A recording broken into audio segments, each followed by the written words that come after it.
Folks, today is Thursday, April 30th, 2020. Coming up on Roland Martin Unfiltered.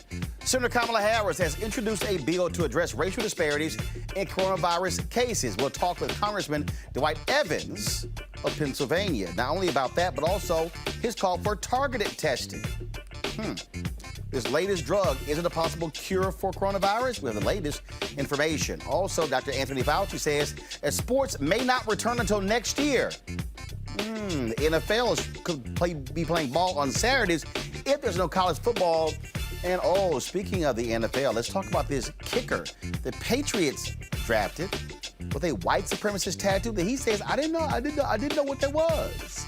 We'll be joined by sports journalist Howard Bryant. Also, the future of music concerts could lie in live streaming. Facebook has announced that businesses and artists can charge for live streams. But we'll talk with Mary Spio, who's putting it to the test. She's the creator of a virtual reality device, and she will be launching tomorrow the first virtual reality comedy show starring D.L. Hughley and Chris Spencer. Wait until we break it down for you. Howard University, folks, is getting a new hospital. We'll tell you about that. And also a warning for Georgia voters from election officials. And actor Dondre Whitfield is here to talk about his new book, Male vs. Man.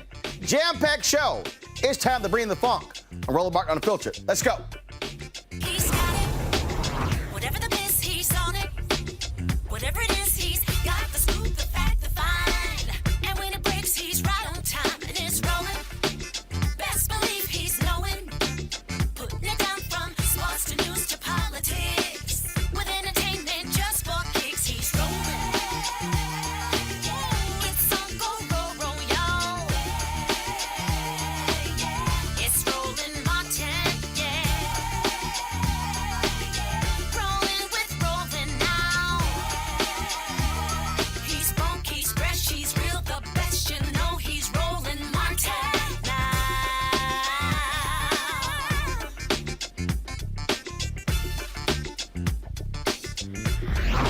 Martin. As of today, 1,088,415 confirmed cases of coronavirus in the United States. Folks, tragically, 63,535 people have died. 150,000 are recovering. In his daily briefings, New York Governor Andrew Cuomo continues to update us with good news about hospitalizations. The net change, of course, and also intubations are down, but the number of lives taken are still too high. Today's another day to do better. It's another day to improve.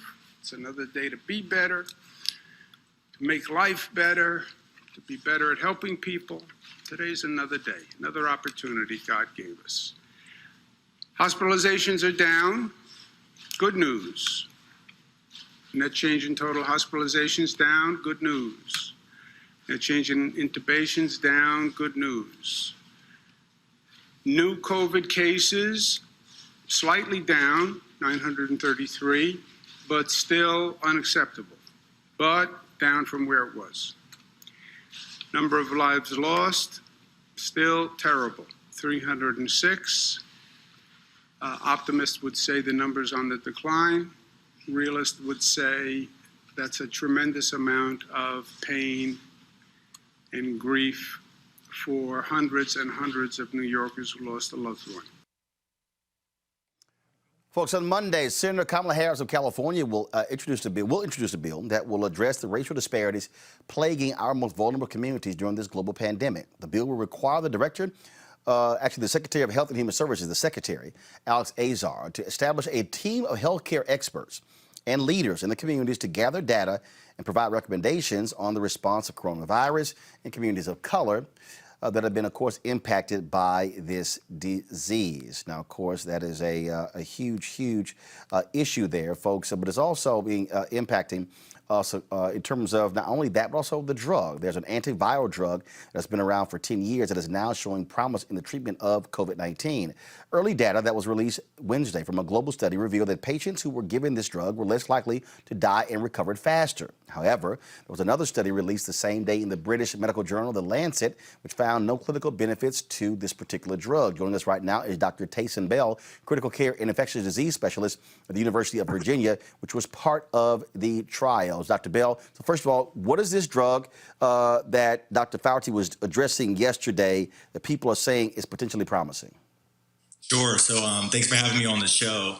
So this drug is called remdesivir, and it's a drug that actually targets a part of the coronavirus that it uses to replicate itself. So the way the coronavirus works, it gets inside your own cells and then it hijacks your cell machinery to make other copies of itself.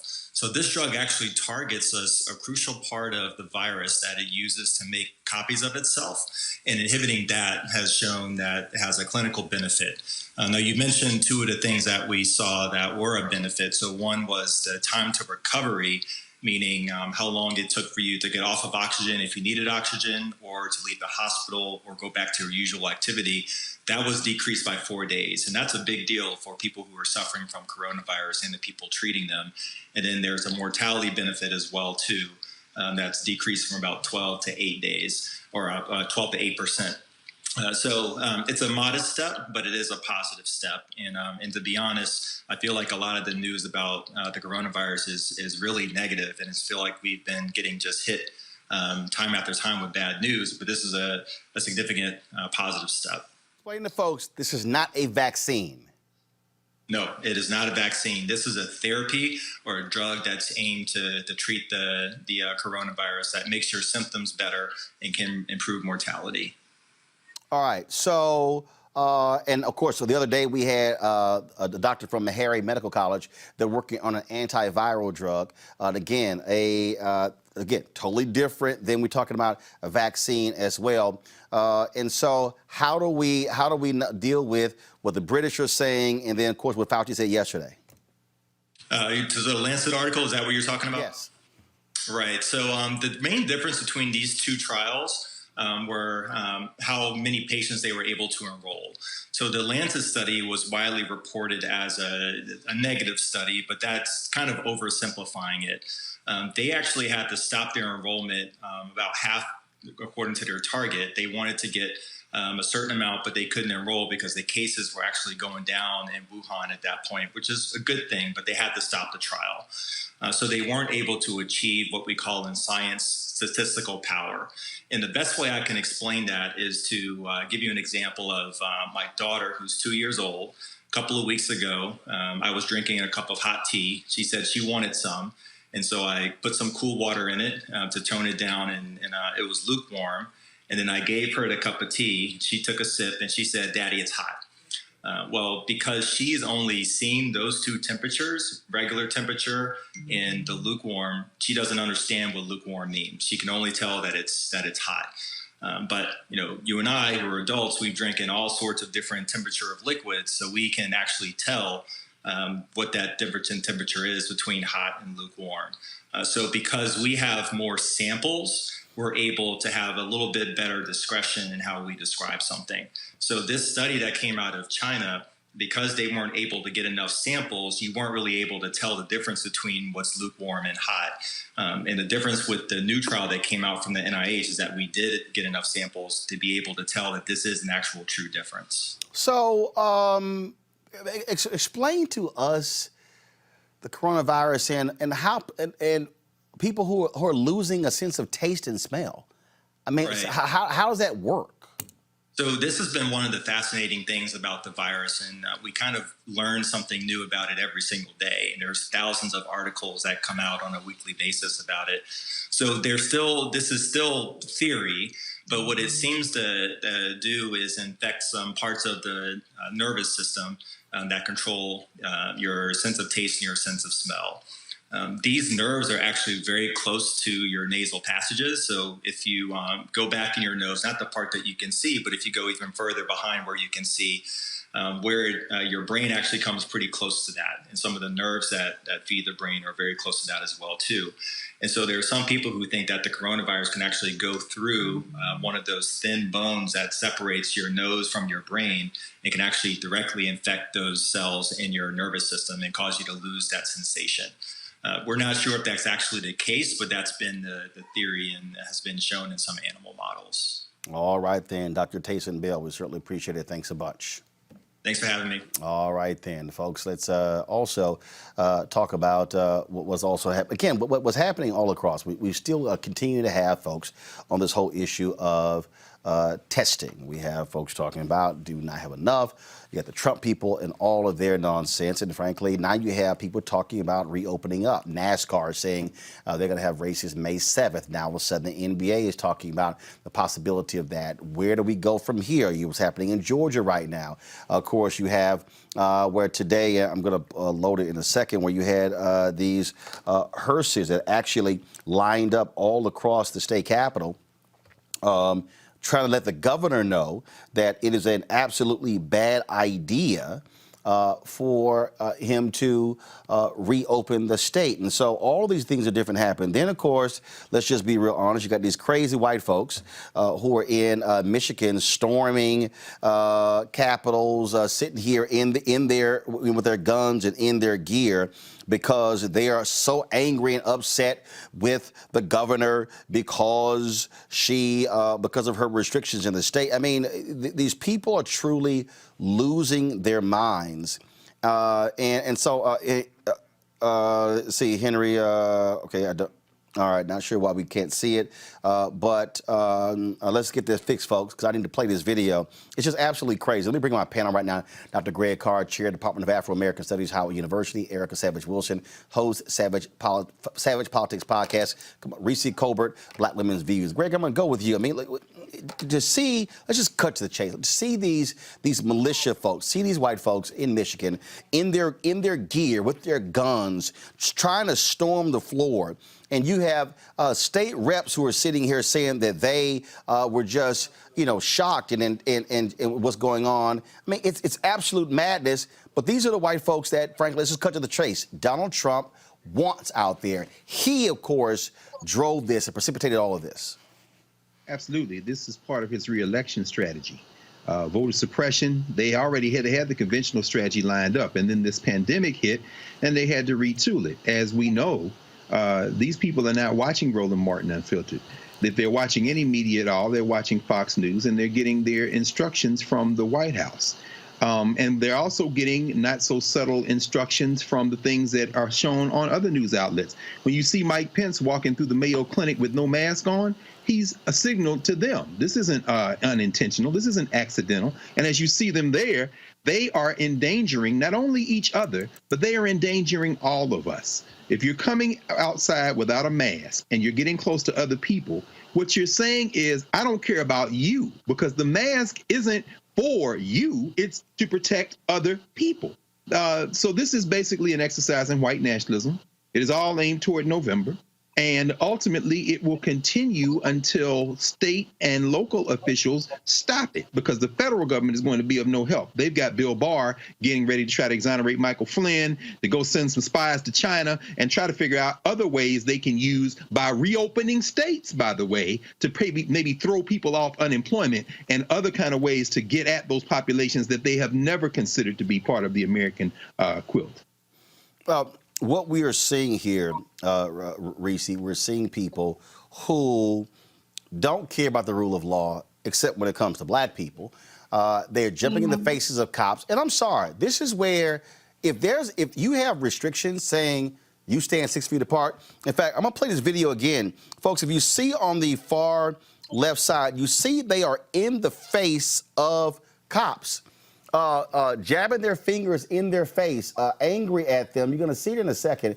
Let's look to the far left. You see the cops there in the mask, and they're literally in their face. That's not 6 feet. I'm sorry. Slap some damn, let me just cut. Let's just remember, in Ferguson, Brittany Packnett tweeted this. In Ferguson, they had phones, they had pads, they called them thugs. Yeah. What the hell is this? So-called patriots? No, these are white domestic thugs. Absolutely. And I think as Dr. Carr just stated, it's about white nationalism. You would think that for these police officers, their own personal safety, the fact that they are standing this close with people in front of them shouting, getting all kinds of respiratory droplets all in their face, you would think that self-preservation would kick in the same way it does when they feel so threatened by Black people peacefully protesting, and they would do something about this. The most strange thing about all of this is that this white privilege, this white nationalism doesn't give you any kind of immunity. These people are just as vulnerable and susceptible, and probably more so because they're in these large crowds with people who are undoubtedly affected, protesting safety. What they're protesting is safety, their own safety. We're not talking about safety for other foreigners, or, they like to demonize the other. This is their own self-preservation, and yet their just desire I really don't understand it. It's a sickness, in my opinion, but they are jeopardizing people. And the most tragic thing to me is when I see them, I see people who are going to go to grocery stores and infect Black and brown people that they're going to infect essential workers, and they're not going to give a damn about it. Erica. Yeah, we're seeing a rush to the apartheid state. They have not cared, and this happening is really more of an illumination of what white privilege looks like. Listen, so states' rights being fully illuminated as well at this time, I think what is up to the rest of us to do is to fight like hell for our democracy, the little bit that we do have, because we see that this group that I'm going to call the other group, they've been highlighted all throughout the years about their vote for this current regime leader. They have had countless articles, countless think pieces, books, all of this media attention around everything that they do, not condemning it, not putting it in context as them being, them jeopardizing the nation as a whole, but really trying to understand who they are. They're white terrorists, point blank. They are fruit from the poisonous tree. And so we're seeing that at every level. We're seeing at the local level, we're seeing at the state level, and at the federal level, that this is going to continue to be allowed. So what we have to do is we have to then make sure that we are doing the things to ensure that our protections are in place long after this novel virus disappears. All right, I want to bring in right now, folks, Congressman Dwight Evans from Pennsylvania. He joins us at Roland Unfiltered. Congressman, how you doing? Oh, good. How you doing, Roland? First and foremost, when you see what's happening there in Michigan, we've seen in Wisconsin and other places. I mean, these are the people who are part of the Tea Party. These are the people who say they love America, but they have these militias. They're brandishing their guns. Look, let's just cut to the chase. You know, if these were Black folks sitting there brandishing these guns, it'd be a whole hell of a different reaction in this country. I mean, it has to bother you that you have Donald Trump who incites these people and gets these people out there by saying liberate these states. Well, you're absolutely right, Roland. And it's the fact of the matter is why, as one member of the Congressional Black Caucus, we're very much determined to carry our message about safety, about health, about employment. And in terms of Black folks, under Karen Bass's leadership as chairperson of the Congressional Black Caucus, that's just what we've been doing. We've been having all types of town meetings, all types of discussions, raising the consciousness. As you know, the Congressional Black Caucus is the conscience of the Congress. And in spite of this pandemic that we have, we are still fighting. Believe me, we're at it every single day, and we won't take anything for granted. For example, in terms of small business, we recognize that the first time it wasn't getting to the mom and pop, wasn't getting to small businesses. So we went out and got changes done in terms of CDFIs, credit unions, minority deposits. We wanted to target. We got set aside.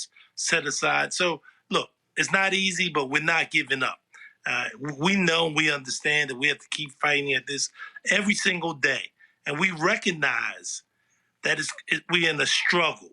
We recognize that, and we know we're in a struggle. So all the things you've been describing, we understand it, we see it, and we're working at it. All 55 members are making that kind of commitment, no matter where they are across this country. Every member of the Congressional Black Caucus realized the challenge we're in. One of the things that we talked about to open the show, Senator Kamala Harris wants, in terms of how we look at this particular data, producing a bill as well. You also talked about targeted testing. Will we see that? Look, it's clear we're not going to get any real direction from Donald Trump. He wants to leave this up to the states. He doesn't want any responsibility whatsoever. And so are we going to see that in Pennsylvania? Are we going to see that in other states? Well, believe me, we're using all influences and leverage that we have. Here in Pennsylvania, the governor and the mayor of the city of Philadelphia, I've raised that issue with them because of the fact of the matter, the health disparities that we're seeing are not new.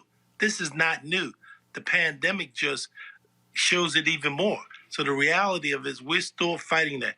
When the senator from California came out with that particular bill, she's fighting from the perspective, from a national perspective. I'm fighting from the perspective of a local level. We have to constantly raise it. And this is an issue that in the Congressional Black Caucus, Barbara Lee from California, we got $25 billion in terms of testing. Now, that wasn't in there, but the Congressional Black Caucus drove the issue about the need for testing. As you know, I've talked about universal testing. In Los Angeles, they came out today and talked about the option of testing for everyone. Los Angeles, a major city, one of the first cities that came out. Roland, I'm not telling you, because you've been around, it's going to take that kind of struggle, and we're going to have to hit it from every single level, from the Senator Harris in California, Barbara Lee in California, Karen Bass, matter of fact, Los Angeles, California, me here in Pennsylvania. That's the kind of struggle we're in. So this is not for the faint-hearted. This is not to be given up. And our people understand a protracted battle. And that's just what it is. I'm not telling you anything or your listening audience anything different that you don't know about the struggle it's going to take. And we're going to have to hit it every way we can. All right, then. Congressman Dwight Evans, we certainly appreciate it, sir. Thank you very much. Thank you. All right, then. We talk about, again, where we're moving with this. We'll go back to our panel here. I think what we have to understand, Reese, is that when we start breaking down, all of these different aspects of what happens next, our self-preservation has to happen. This is where you use your collective power. This is where you begin how you marshal resources. Yes, yesterday when I gave the whole breakdown, I was talking about what Diddy had to say in terms of, holding our vote hostage. But this, one of the things though that I think still has to happen, and this is where you begin to say, wait a minute, who's doing what, is really begin to do in our community. Okay, what resources do we have? What organizations are doing what? Who's doing what in areas, so we know exactly who to turn to, and we also don't have duplication. So that is, do we have who's doing testing? Okay, who's dealing with food? Who's dealing with rent? What's the legal stuff? In fact, I was Dr. Ebony Hilton and I were texting, and she'll be participating in this one discussion with the Lawyers Committee talking about can black folks sue? Things along those lines. I mean, this is where understanding our infrastructure matters. And what we don't need right now, all these ignorant people out there who are saying, well, the CBC not doing this. No, the CBC is doing exactly what they're supposed to do, fighting for stuff in the halls of Congress. Now it's, what's the CBC in Maryland? What's the CBC in Texas? What's the CBC in Mississippi? What's the CBC in Florida doing? That's sort of where we are. Absolutely. And I think that people just really need to go back and understand basic civics. We cannot get anything done in Congress without the House and the Senate, period. And that's where the CBC is incredibly critical. I saw a comment earlier I responded to it. People were saying, what's the CBC's agenda? What's the NAACP's agenda? What's this person's agenda? First of all, go to their Twitter, go to their social media, go sign up for a newsletter so you can get an email since you want all the information spoon-fed. So you also watch Roland Martin Unfiltered. And so there are so many things that are being done. The bills that are being introduced, like Senator Kamala Harris has introduced her task force, is incredibly important because what that does is it allows more awareness on it, and it helps usher in these priorities. The CBC is on one accord between the Senate and the House, which is incredibly important, and they've gotten key concessions. Even if you don't get the specific bill passed, what happens is amendments get passed. What happens is your priorities get incorporated into the bills. And these CBC folks, as well as the local elected officials, have the ability to make private and public partnerships. They have the ability to form partnerships with different charitable organizations. And so we cannot understate the actual efforts that all of these folks are putting forth. We need to stop denigrating the people that are on the front lines because maybe you don't have the specific knowledge because you haven't sought it out. Greg. Yeah, no, I know. Reese is right on it, and it has to work together, as she said. Reading Senator Harris's bill, very important. I mean, First Nations are covered in there, Native Americans. There's a follow-up report that's going to be demanded if this legislation passes. And when I listened to Dwight Evans, you know, I was a 17-year resident of Philadelphia, so I'm kind of an adopted Philadelphian. I realized that he is reacting in part to local studies, like Dr. Bilal at Drexel, who said that you're 6 times more likely to have had a test for coronavirus if you live in a high-income neighborhood in Philly than you are if his district, for example, which incorporates West Oak Lane, coming up Germantown Avenue. The minister of one of the largest and most important churches in Philadelphia, Alfred Waller, tested positive for coronavirus. Did an interview with our friend and brother Bill Roland just for the article in National Geographic. That's something that you certainly bang on the federal government to help with, but that really is something that's generated at the local level. One other thing I would say is I have a standing Wednesday class with Philadelphia Freedom Schools in this last 20 years. You've got high school students who are now surveying their communities and in direct conversation with members of the Philadelphia City Council saying, how do we intervene when it comes to everything from making sure people don't get evicted and get their water and electricity turned off? What you find is local politicians are responsive in local circumstances, and everybody is coordinating, but they're working at that level. Fortunately, Diddy doesn't have any juice, and I don't know who you think he can tell to vote, not to vote, but go on Instagram and make some more videos and stay out of these people struggle. The thing, Erica, that again, I think, and one of the reasons why we keep doing what we're doing, and let me just be real clear with this, okay?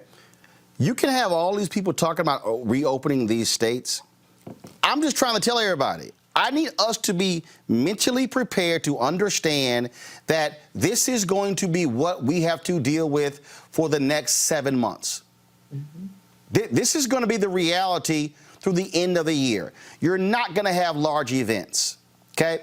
You're not going to, and we're going to need our nonprofits to begin to understand you're not going to have galas. You're not going to have fundraisers. You're not going to have benefits. Now what do?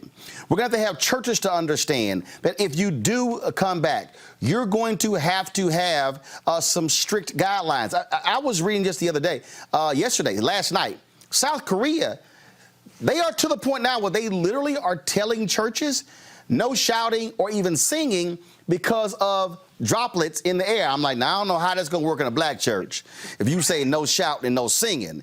But again, this is the state that we're being in. And yes, folks have been impacted for the past 2 months. We've not got to be thinking about the next 7 months when it comes to rent, when it comes to food, when it comes to education, all across the board. And I need us to be thinking organizationally, who's doing what, who's covering what, so our bases are taken care of, Erica. Absolutely. And I totally agree with Reese and Dr. Carr said and what you just said. So 2020 is our year of really understanding exactly what you said, Roland. It is not business as usual.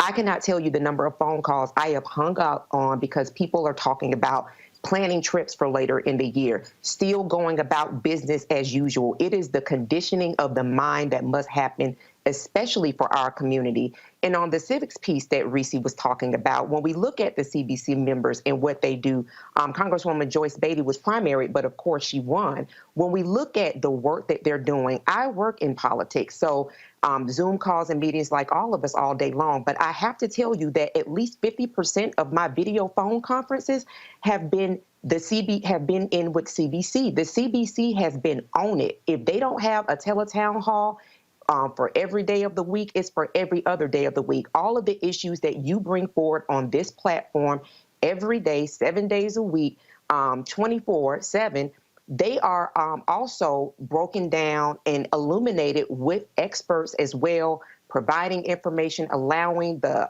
forum for questions and answers. That is the work that the CDC is doing. And so for anyone that would listen to someone who does not have any authority, because I would then say to Diddy, well, I would love for you to repeat what you said to a Congresswoman Maxine Waters.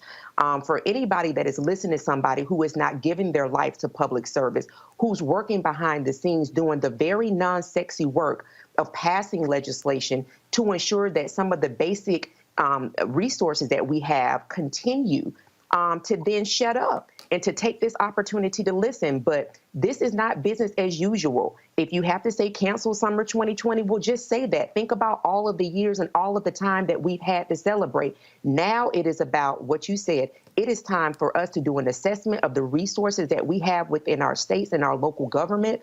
And it is then time for us to be able to say, okay, how can I connect with that grassroots organization? Can I donate money? If I don't have money to donate, then can I phone bank? Is there a way that I can use my social media platform, no matter how many followers a person has, to provide good information that's coming through our Congress people, grassroots folks like Dr. Carr mentioned his ties to Pennsylvania, Philly, thinking about the Black Doctors Consortium. You're talking about a Black woman that touched her other Black doctor friends and said, hey, we have got to make sure our community of people are tested. And we have 1,200 Black folks that have been serviced in Pennsylvania. That is a volunteer service that they have been doing. So this is the kind of action, not lamenting over, oh, the summer. We have had plenty summers of fun. We have had a lot of distractions. It is time for us to be about the business of not only saving our democracy, but Black folks for saving ourselves. Because I said this last year in 2019,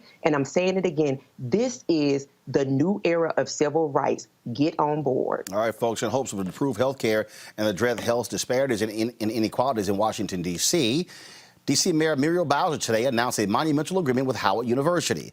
Through a $225 million tax abatement given by the city, Howard University, in partnership with Adventist Healthcare, will develop a new $450 million, 225-bed Level 1 trauma and academic teaching hospital on the existing campus, with plans to complete it by 2026. Here's today's announcement. We know the very important role that Howard's College of Medicine not only plays in our city, but in our entire nation. Howard University produces more African American doctors than any university in the country. And we know that by ensuring Howard's success, we have more healthcare professionals of color in our city and our nation, and we know how important it is for the trajectory of African American health to have culturally competent professionals and doctors in our city and throughout our country. So we want to thank Howard for all the work that they've done in preparing doctors to serve Washingtonians and Americans. We are also delighted that we could come to this agreement and ensure that for many years, Howard will be able to train the best of the best and the best and brightest to provide that kind of care.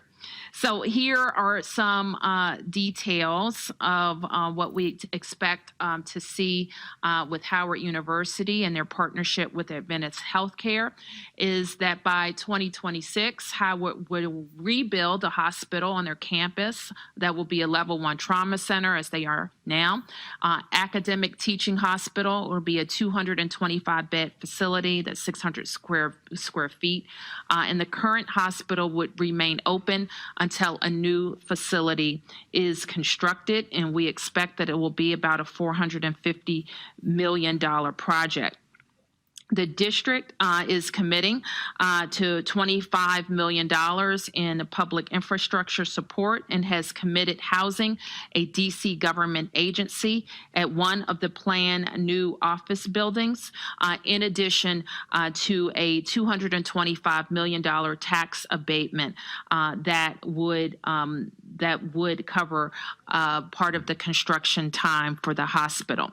The district is also committing $26.6 million over the next 6 years to support 5 centers of excellence at Howard University, and I dare say invest in how these centers of excellence can contribute to healthier outcomes for DC residents. These 5 areas include sickle cell, women's health, oral health, trauma and violence prevention, and substance use and co-occurring disorders. And so like at the new hospital in Ward 8, these centers of excellence will provide care and services tailored to the specific communities of need. And like the new hospital in Ward 8, the new Howard University Hospital will play a critical role in helping us put an end to the disparities that we see played out with our response to COVID-19. Greg Carr, this is obviously important not only to Washington, D.C., to this HBCU, but it speaks again to the value of African Americans who understand and are involved with the health of Black people. So what's happening with Howard, what's happening with Meharry, what happens with Xavier in New Orleans, what happens with what North Carolina A&T is doing in other parts of the country. No, absolutely. In fact, a lot of moving parts here. George Washington, in partnership with United Medical Center, moves east of the river for the Ward 8 hospital. There's been a huge struggle over that. Howard at one time was involved in that conversation. And Howard stays west of the river in Northwest in a white-hot gentrifiers market. So this is a huge conversation because in part it reflects Howard University, and of course, kudos to the leadership, Dr. Frederick, all the folks involved, for threading a very tight needle. Because the Howard Hospital, which sits on what used to be Old Griffin Stadium, is in one of the most rapidly gentrifying parts of the District of Columbia, and developers have wanted that property for years.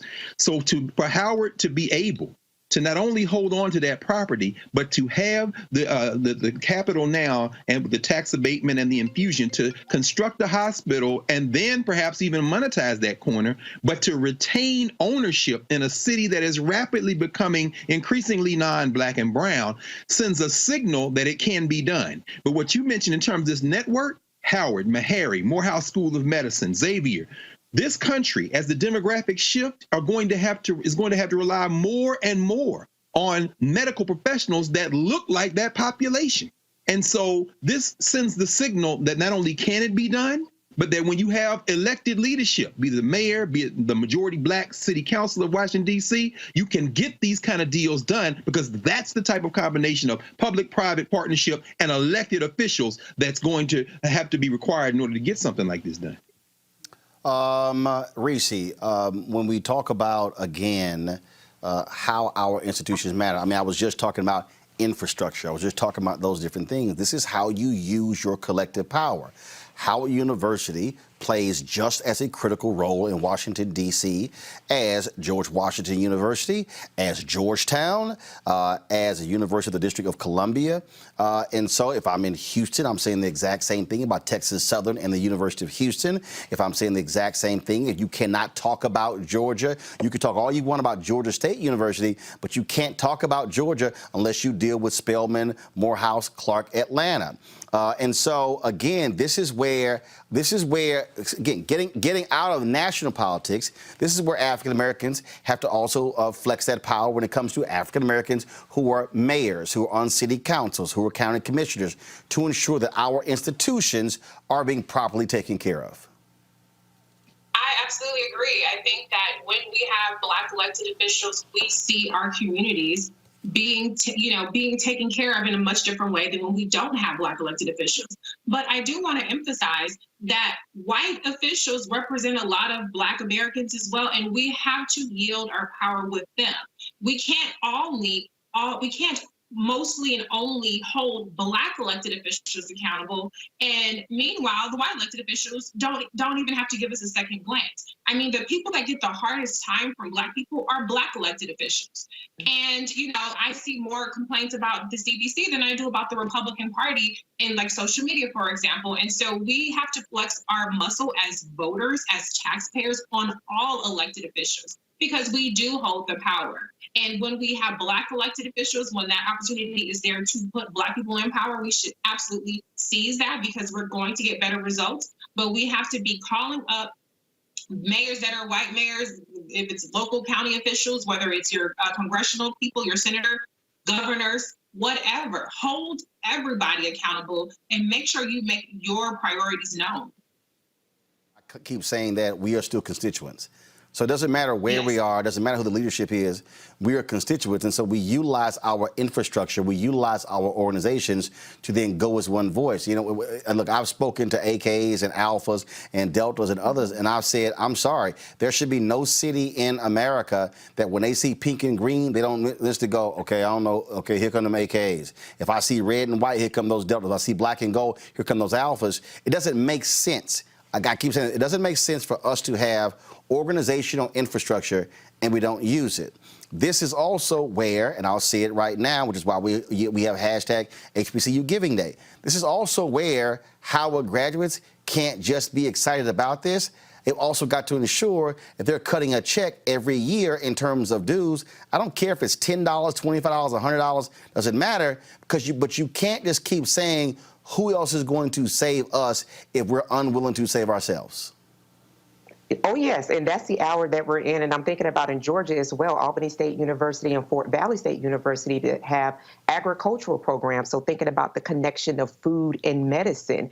And when we talk about, while we were on the phone, the CDC sent another reminder about another town hall that they're going to be having on Monday addressing the frontline workers and addressing first responders. So again, as Reese said, it is about understanding that you are a constituent and that whoever it is that is representing you at the fullest in your community. And we do largely see that with Black elected officials, but honestly, it all cuts the same way. So the energy that people have, especially since we're at a shelter in place, this is the perfect time to really get to know your local community and state, because this is one of the ways with which people are able to learn that, but then to actually put those things into action by way, as you mentioned, cutting a check.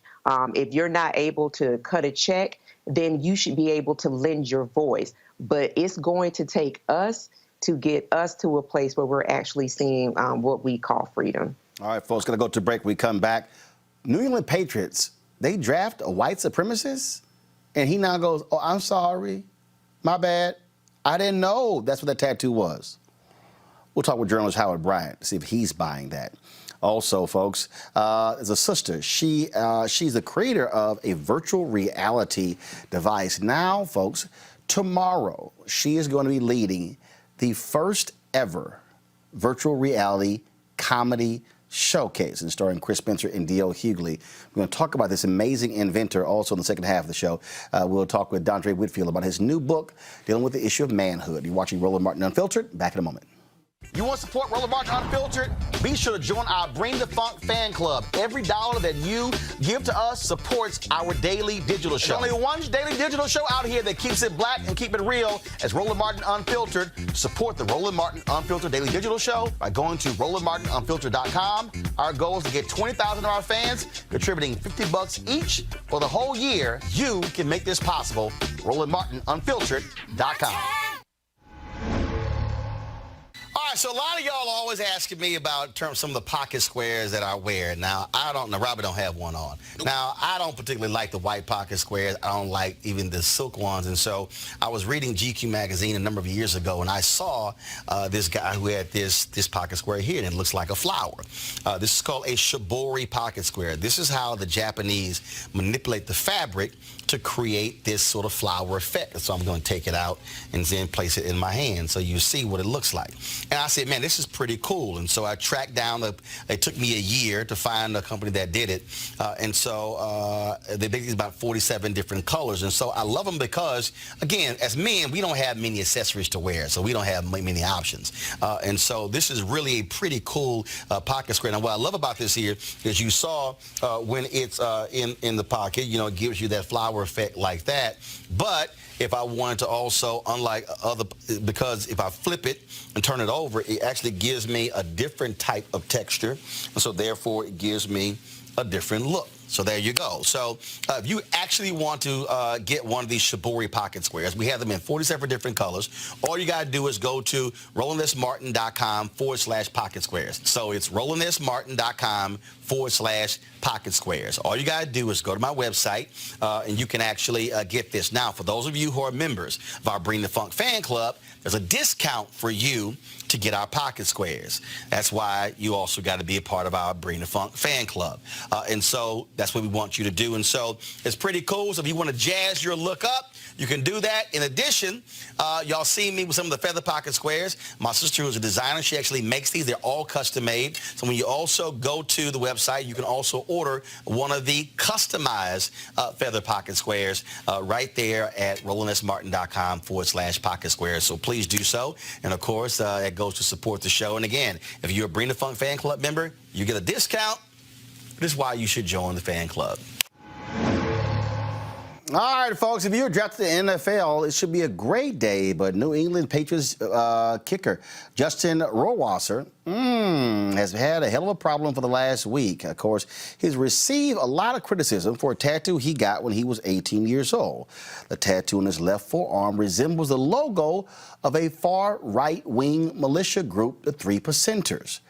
Rohrwasser said that he had a different understanding of the tattoo's meaning until recently, when someone on social media linked the tattoo with the 2017 Unite the Right rally in Charlottesville, Virginia. Now, he initially told reporters that he would have the tattoo covered up, but recently decided that he will get it removed. Of course, this is being talked about back and forth from a lot of different people. And of course, Jason Whitlock came to his defense by saying people like Jamel Hill, Bomani Jones, and others don't know what they're talking about by calling this group racist. Listen to this. Well, at the end of the day, as someone that prides myself on being a journalist, what's happening to this kid is unfair. It's the role of the media not to be unfair to individuals. Again, there's no proof that this particular group, the Three Percenters, who none of us had heard of until this controversy, or most of us, 99.9%, had never heard of. There's no proof the organization's racist. The group is pro-guns and pro-limited government. That's been pretty clear.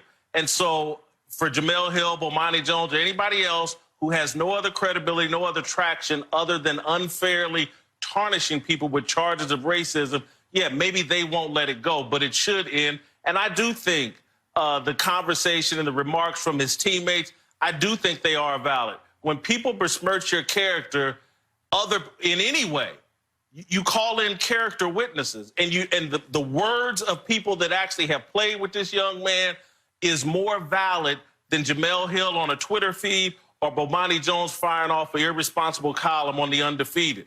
The words of the people that actually have interacted with him, because trust me on this, if they ever ask me about some of my Ball State team. I got enough for Jason Whitlock. All right, let's bring in sports journalist Howard Bryant. All right, Howard, look, you've covered sports. You've covered Boston sports very well. Just your take on this whole deal. First, that he says, Jason, that he thought that, this Justin Rohrwasser, he thought that this was a military symbol when he first got it. Then later said, oh, I didn't know what that was. Just what do you make of all of this? Well, first of all, I'm throwing a 15-yard flag on you, Roland, for throwing Jason Whitlock on this at all in the first place. That's 15 yards at least. Well, well, first of all, you always got to show buffoonery anytime you can. We do have a segment called Crazy Ass White People, and so I might as well have one called Crazy Ass Black People. But go ahead. No, my original feeling is that I think that when you're looking at him as a character, as a person, you're responsible for your own actions. And I think that what does it say about you if you're putting things in your body if you don't know what they mean? And what does it say about the vetting process of the NFL, where you can go and you can ask all kinds of questions about the personal lives of these athletes, especially the black athletes. You're going to talk about Des Bryant's mother, and you're going to talk about these different athletes whose parents, family members have drug issues, but you're not going to comment on this. Essentially, what you're talking about is it's a free pass that these guys have because they're not paying attention. And you don't even need to extrapolate much further than that in terms of what the priorities are. And, I was surprised. I wasn't really surprised by the number of people who sort of fell over backwards to protect or defend him. I just look at it this way. How many people put things in their body that are permanent and they have no idea what they mean. Right, and look, first of all, I don't have a tattoo, never gonna have a tattoo. You ain't got to brand my ass. I know exactly who I am, and I can remember my name. But the reality is that, and then, of course, when Whitlock spouts off, oh, well, no one ever heard of this group. Well, first of all, the Southern Poverty Law Center characterizes nearly 600 extremist groups. And so it's not like you're walking around and you're memorizing all 600 extremist groups. And the reality is these extremist groups that Jason just acts like is no big deal, those are the people who were in Michigan today. Those are the people who are in the state capitol in Wisconsin. Those are the people who parade around with their guns, flashing their guns. And in fact, again, in Canada, they consider them the most dangerous extremist group there.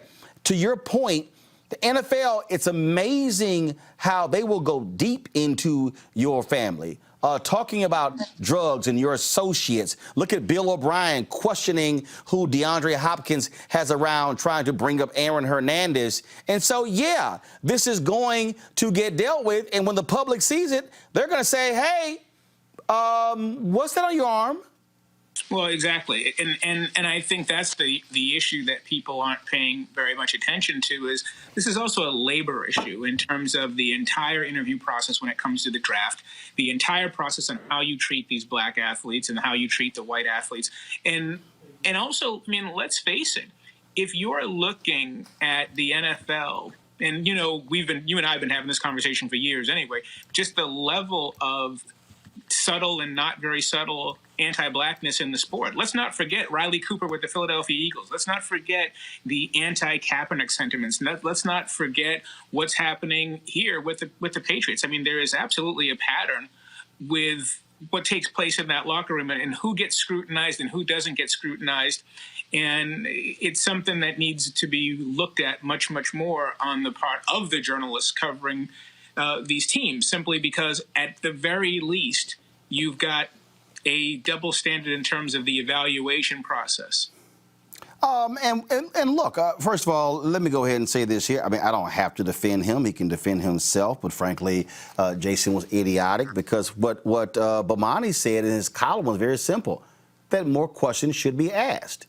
Simple as that. The point. And especially when we see how many of these coaches and general managers, they will ask a black athlete a whole lot of questions. In fact, a lot of people are still pissed off with the NFL for what they did on draft night, where you swear we had to bring up every draft pick whose mama or daddy was in jail or who had a drug problem, who had gotten arrested. And I'm sitting there going, what the hell does that have to do with draft night?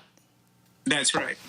And if it's that much of an issue, if you're going to sort of create storylines, and because what they're doing is that they're furthering the same NFL as savior, debtor in jail sort of golden ticket narrative that they like to push, that that race in the United States is essentially a lottery, and that if you make it big, if you've got the talent to be in the NFL, you can put the class past that you may have behind you. And so that puts the NFL in this positive light of being the savior, when it really is just completely offensive. What it really is why are you in my family's business in the first place? And if it's that big an issue for you, if you're going to try to create an issue, then why are you drafting me in the first place? It's insulting to the families, and instead what they're doing is they're using it as part of the NFL and the sports storyline, especially when it comes to black athletes in general. If it weren't for us, you'd be in jail, or you'd be dead, or have some drug problem. And you know, there's a line here that I love that Bomani said. He said, but guys like Rohrwasser rarely have to answer for themselves. And when they do, they get patted on the back, like he's mentioned someone named Burton, a black reporter, did by telling his audience he didn't think Rohrwasser was a racist and telling viewers to give the kid a chance. Okay, so let me sort of unpack this, because, see, this is part of the problem that people have. First of all, I don't see anywhere in here in this article, Jason, I think you're dead wrong, where Bomani called the kid a racist. It's not in the article. But here's the problem with this whole deal. Whenever we have these discussions, they're framed in racist, not racist. If he does have a tattoo of a group that's an anti-government militia group, you damn right you should be asking those questions, because these are the same people who went after Colin Kaepernick for wearing socks. Well, and also for wearing a Fidel Castro shirt. So why does he get to be questioned, but this kid can't be questioned about that 3%er tattoo, which is a hell of a lot different than wearing a T-shirt? Well, let's also go one step beyond this as well. As much as we may want to frame this in a Kaepernick versus Kaepernick sort of question in terms of treatment versus treatment of others, let's also look at it from a standpoint even outside of race. And that is where things get to be problematic, because people just stop listening the minute they hear a race. You have a player in the NFL who is affiliated with or who is supporting an organization that essentially supports antagonism, if not overthrow, of the federal government. Right. I mean, so you're looking at the Bundys and the Wacos and all of these types of people and all the militia stuff that you've got up there in Idaho and all of this. Is this what you want represented? And can you imagine if you had an African-American player who was even marginally, if somebody walked in on draft day with a T-shirt of the Black Panthers or of Bobby Seale or something? It would be disqualifying for that player. That player would be ostracized and attacked, and it would be a national story. And so even if you take the racial elements away, look at the characteristics, or look at the positions of this organization that he has a tattoo of, and he's affiliated with them. And you can take the black people out of it, and just he needs to answer for that himself. And it does speak to, again, in terms of how these things are viewed. And the bottom line is this here, whether folks will own it or not, and that is, when you're African American, there's a much greater scrutiny. You have to explain everything. You have to go through everything, as opposed to how other folks are. And I think that's what we're seeing right here. And let's just be clear. They're sitting here talking about why this kid can't. Oh my God, what he's going through, how he's being treated. How about the kid from the Dallas Cowboys who was a sure first-round draft pick, top 15 draft pick, who the night before, all of a sudden they said murdered somebody. Mm-hmm. And he plummets. And then all of a sudden, my bad, he wasn't involved. Yeah.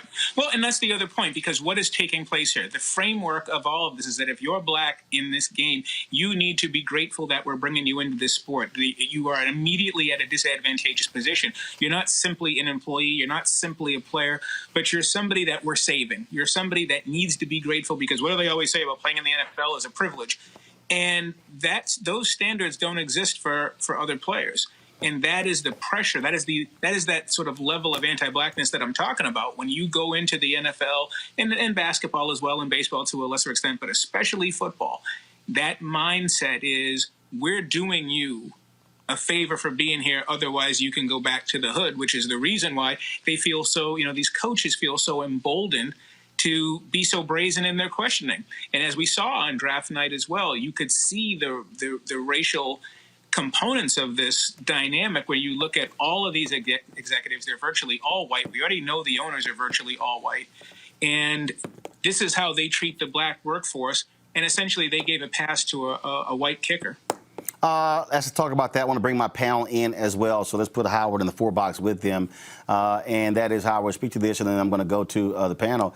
There are a lot of black folks, there are a lot of black coaches and others who were pissed off on draft night, because you saw the isolation, and what you saw is white after white after white after white after white after white coach or owner or top exec, and they could not add a little color in the back.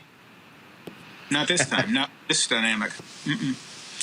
No, and I think this is the thing. After we saw in the Super Bowl, when you saw the Chiefs win the Super Bowl and Eric Bieniemy not get any offers and not get elevated as he would have had he been a white coordinator, is that everybody is starting to see what everybody in the game knows. They're not hiding it. They're letting you know what this dynamic is. And once again, we talk about having power, we talk about players having power or coaches having power, and you realize that they don't really have that much because you are in this sort of bullseye where they don't have to hire you. And so you can talk about all the Rooney rules as you want. You can talk about diversity and inclusion and all of these different things. But the bottom line is watching that dynamic on draft night, looking at those demographics, they're telling you exactly what this game is. It's white owners, white coaches, black player. And the bottom line, Greg, I think back, as we talk about the tattoo, but also this, remember when Cam Newton got signed drafted by the Carolina Panthers? Their owner, the first thing he told him, tell me you don't have any tattoos. Mm-hmm. It's one of the first things he told him. And when you saw that, I mean, people need to understand, when you see NFL owners who are Trump supporters, who are Republican donors, I was talking to one person who, I won't the person who told me, but this person, a very rich African-American, had this Obama shirt, and this person said, they wanted this person to go into the suite of Daniel Snyder, and they said, you're going to wear that? Because he doesn't like Obama. And this person said, I'm not taking my damn shirt off for him. They said, I can go to another suite. That's what you're dealing with here. And so when you see these white male politics, that's the NFL, Greg. That's real. Sure it is. And, you know, one of the things I really respect about you, Brother Brian, is that in the tradition of a Ralph Wiley or my brother Bill Roden or Jamel Hill or Bomani Jones, because you are writing about sports, there are sports writers who will shy away from the political issue. But what you did in this book right here, Full Dissident, that end where you start talking about us being renters in this country, yeah. When I look at that boy's arm, I get the white supremacist symbol of the 3%ers, but I also get the white supremacist symbol of the liberty or death and the American flag. Well, that is funny. That's the help other us point. understand how all of those operate in a field of violence that are signaling this is a white man's country. And all of those symbols mean the same thing in that young man's mind. Right? Well, that's right. And that was the thing that got me, and Bomani and I were talking about this. I said it wasn't just the 3%ers tattoo. It was the other two around it. The rest that we could see also that made it very, very clear what his position is and where he's getting this type of the types of attitudes. It's not an isolated incident. And I think Bo made a really good point, too, when he and I were on the phone about this, where he had said he was also allowed to have that tattoo. And are you honestly going to tell me that nobody questioned it when they saw it? No one said a word about it? We all know what we're talking about here. And I think that this is this period, Roland, that we're in, right? That we're in, that they are making it very clear who this country belongs to. And they're not hiding it. That's one of the things about Full Dissidence that always, that and the book before that, The Heritage, but especially with Full Dissidence, I tell people all the time that the work that we're doing right now, it's not Watergate. We're not digging up all kinds of sealed documents. It's not the Pentagon Papers. They're not hiding it. They're telling us directly in our faces how they feel about us and who this country belongs to. Erica, when we start, first of all, Erica, you got a question for Howard. I do. So having not read your book, but certainly going to be picking that up very soon, but did read William Roden's The $40 Billion Slave, and thinking about in that context, what is it, and you mentioned that, really where the power structure does lie. So to a new crop, a new generation, excuse the word crop, but for a new generation of athletes, what do you think should be the permeating message as they consider moving forward, and perhaps in their sports career, be it football, baseball, basketball?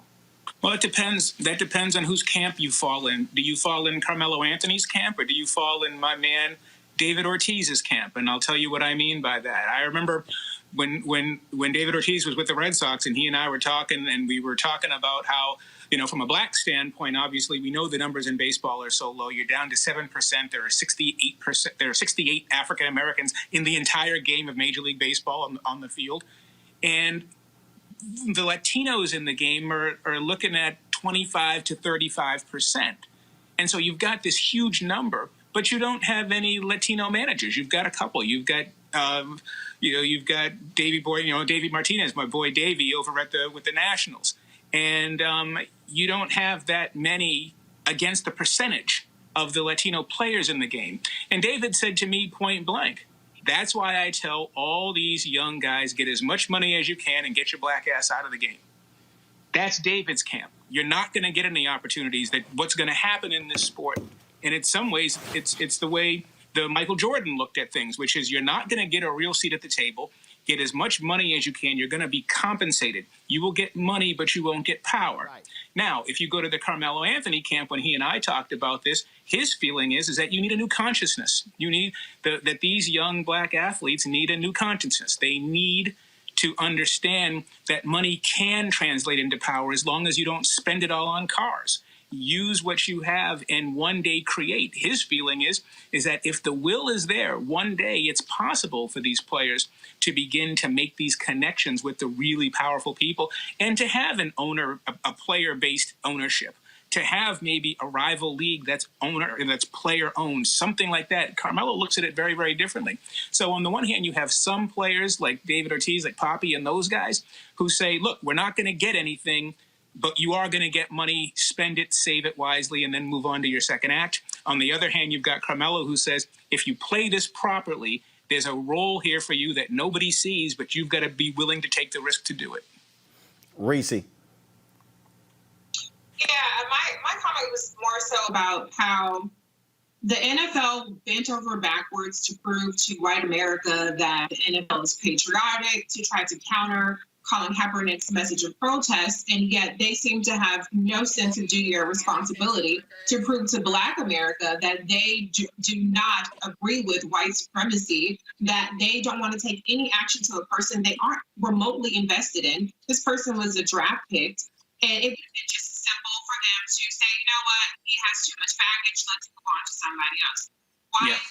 What do you think that message? What should we do? I mean, I know people don't have the appetite for boycott NFL again, or the NFL might not even have any sports for a while. But as consumers, when are we as Black people going to harness our power and say, you need to prove to us that you are not disregarding our consumer power? Well, I don't think that there's a third way. I think that what people understand is money. I think what owners understand is money. And I think that as long as you look at the Black spending power on merchandise, maybe not nearly as much on tickets, but certainly when it comes to merchandise and it comes to the NFL package and it comes to all the different ancillary revenue streams that the NFL gets from the Black community, you have to be willing to make a choice to cut that off. I mean, when we talk about boycott, I always go back, you don't want to go back that far into history, obviously, but it is still very instructive that you can't have protest and you can't have boycotts and you can't have you can't make a financial stand without taking a risk. That the Montgomery bus boycott lasted a year. They were willing to make that sacrifice through the winter, through the summer. They were willing. What are you willing to risk? Are you ready to say, you know what? The only language you understand is me turning off my TV and me not buying that Lamar Jackson jersey, and that this is the language that they have to understand, and this is what I'm willing to do. If you're not willing to do that, it's very, very difficult to get anybody to listen, because at the end of the day, you gave them your money. Again, folks, what we're dealing with here is an understanding of sports and power. And so I'm going to have Howard back. Every Thursday we have, of course, we're going to have a new segment. Well, not new. I talk about it all the time. It'd be Roland's Book Club. We're going to have that every Thursday. And so we're going to come back. We're going to have another day. We're going to talk about your book specifically and some other stuff I definitely want to cover. But Howard Bryant, I appreciate it, man. Thanks a lot. Ben, my pleasure. I'll call you. All right, sir. We'll do it. All right, folks. We talk about technology, and what we do is every Wednesday we have our Black Tech segment. But our next guest couldn't do it yesterday, so we pushed the conversation to today. And it is one that is quite interesting. So we've been talking about, again, all of these creators and how the different things are happening. So, for instance, today, guess what Facebook decided?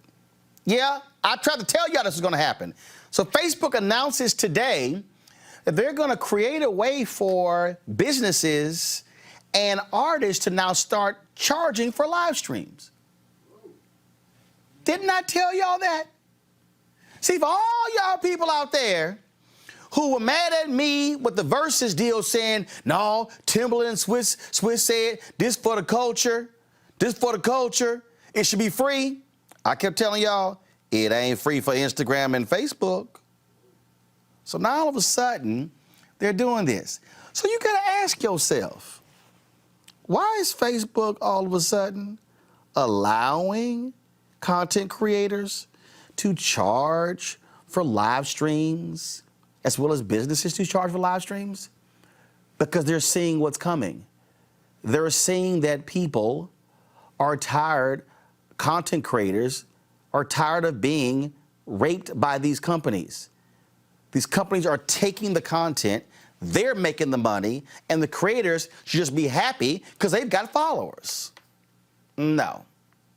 My next guest understands that that's not the case. Mary Espaillo, she is the founder and CEO of Seek.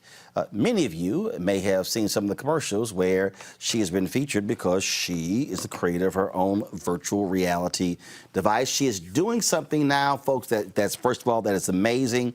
And so, Mary, glad to have you in Roland Martin Unfiltered. Thank you. Thank you. Very excited to be here. So first and foremost, just give people an understanding of you, your background, and just how did you get into this whole tech thing? How, I got into tech is actually quite interesting. But my background engineering. So I started out as a deep space scientist.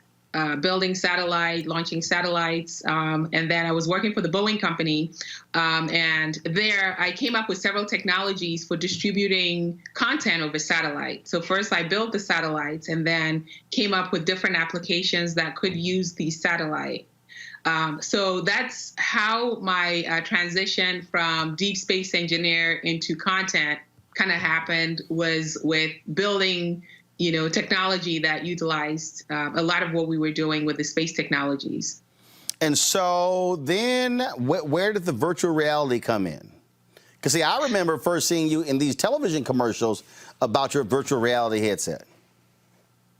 The virtual reality came in because, I'm a huge 3D fan. And I always knew that the next evolution of content was going to be where you could actually be inside of, the movie, be inside of the music video, or, the news, or whatever content you were consuming, be inside of it. So the first time I experienced virtual reality, a consumer version of it, I knew immediately that we had turned the corner with media, that we had gone from Web 1.0, which was just, text and pictures, to Web 2.0 with video, and that now we were going into this 3D web, which is Web 3.0. So I knew immediately that that's really the end game, for most content. And I just didn't see the types of content that I wanted to experience in VR. And so I decided to create a platform and the technology to be able to have people access that. So let's talk about that. That is Seek. And so Henry, go to my iPad, please. You'll see here, I'm on the website right now. And so exactly what is the platform? Is it I see you have live concerts. You got VIP access. Is this a site or an app that it costs me every month? So just give me all the background about Seek. Definitely. So Seek is a streaming platform for virtual events. So everything from concerts to being in a classroom.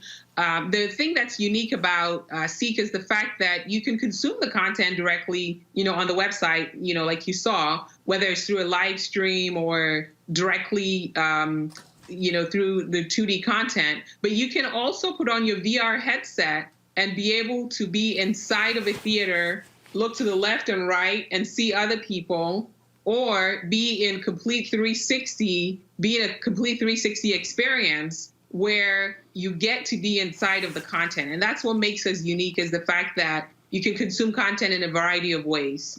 So tomorrow, there was supposed to be this comedy concert with Deal Hughley, Chris Spencer, and others.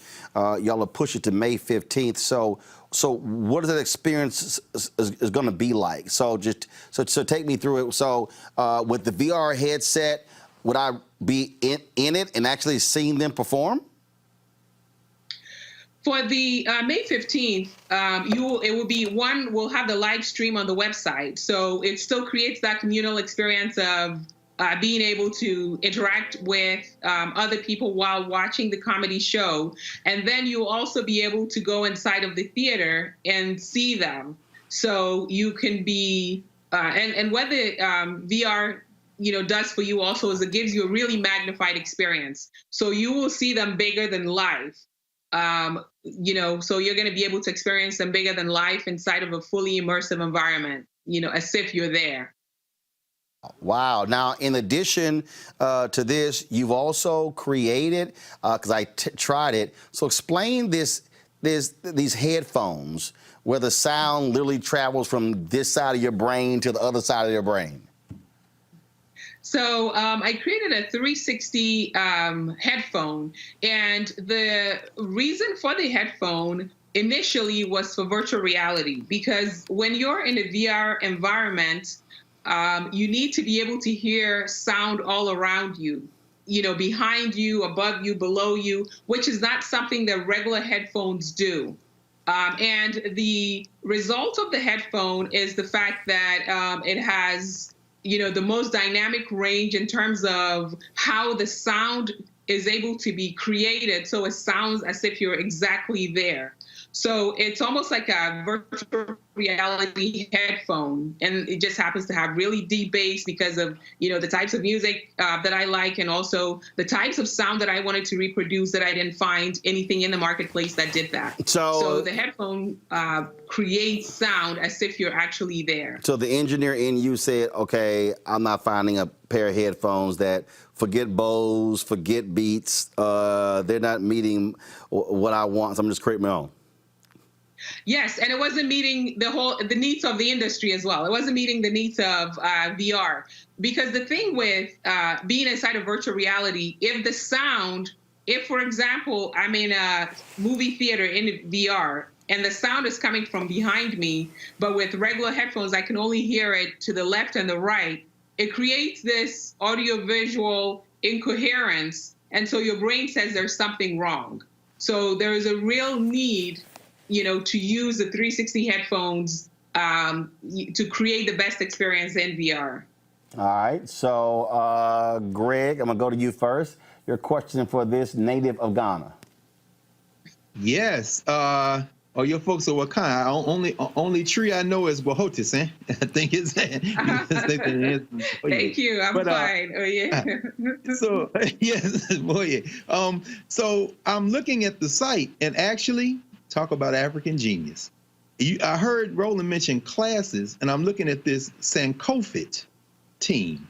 So if I got my headphones on and I click Sankofit team, what am I going to experience? I'm also fascinated by these virtual reality spaces where you can de-stress and kind of experience waterfalls and forests. Could you talk about some of the range of offerings you have? Yeah, absolutely. So, with the Sankofit that you mentioned, which is a really cultural way to stay in shape, especially while we're in social isolation. It's a fitness routine that we captured in 360. So it allows you the ability to really see the moves and learn, as well as enjoy and have fun in a virtual environment. We have sports also. We've captured, for example, a whole sports camp that's coming where kids will be able to attend the sports camp. We have interviews and documentaries. So it's a wide range of content that you're able to experience in VR and also inside of these immersive environments that, no matter where you are, it makes it feel, bigger than life. Thank you. Question from Reese. Yeah, I was checking out your website as well, and it looks like the headset is very affordable. Was that something that you made it a point to make sure that it was something that would be affordable for the average consumer? Absolutely. So when you look at our headset, I focused on the mobile consumer because I knew that that's where everything would be. The interesting thing is that when you look at other headsets that were in the marketplace they were focusing on people buying these $3,000 computers, and they weren't really thinking about the mobile consumer. And so now with other competitors seeing that where the market is with the mobile audience, they're now releasing their versions of mobile headset. But that was exactly it. I wanted it to be affordable for everyday users, which is why it's $99 for the headset compared to, you know, some of the more pricier headsets that are out there, and you get the same quality. Erica. Yeah, only on Roland Martin Unfiltered would we have a Black deep space engineer. So thank you so much for being here, Mary. So just wanted to know, has anyone from the faith community, or have you had any outreach from them, especially as communities look at different ways to worship, to reach out to perhaps use your technology in that space as well? Not yet, but we're, you know, definitely having some conversations. We haven't done anything yet, but we have some active conversations that are going on. And that's one of the things that I'm very, very interested in, you know, exploring as well. So, first of all, to the panelists, anybody else with another question? I know Greg got another one, so go ahead, Greg. I know you do. I mean, I think, you know, Reese, when you asked about affordability, it really kind of drew my attention to the fact that, particularly out of the continent of Africa, whether it's directly or indirectly through folks moving other places in the world, it's almost as if the African continent has leaped over a generation that is no longer necessary. We're in a digital age. This affordability issue, how much of your vision entails making sure that people who have been locked out of previous stages of development will now be able, through devices like this and through being able to put their content out, perhaps get back into a kind of form of empowerment that maybe has never really been available in these previous stages of development? That's exactly it. It's about, the platform is about allowing people access to the next iteration of the web, no matter where they are in the world. So, you know, you mentioned making it affordable. We also have a foldable headset, which allows, which is just a basic box that anyone can use to also be able to access the 3D web. And affordability and empowerment is basically what the platform is about, is allowing people to create their own channels, and have people access it and monetize. We are an artist-first, performer-first platform. So whether you're doing conferences or a faith-based organization or a performer, you're able to use the platform in a way that you get paid for, and not, you know, where it's only for likes or for views and you don't benefit, and the platform is the only one that benefits. Yes, thank you. So just a couple more questions. So moving forward with Seek, do you want to stay focused just in the entertainment space, or are you seeing this in the same way as YouTube, as OTT?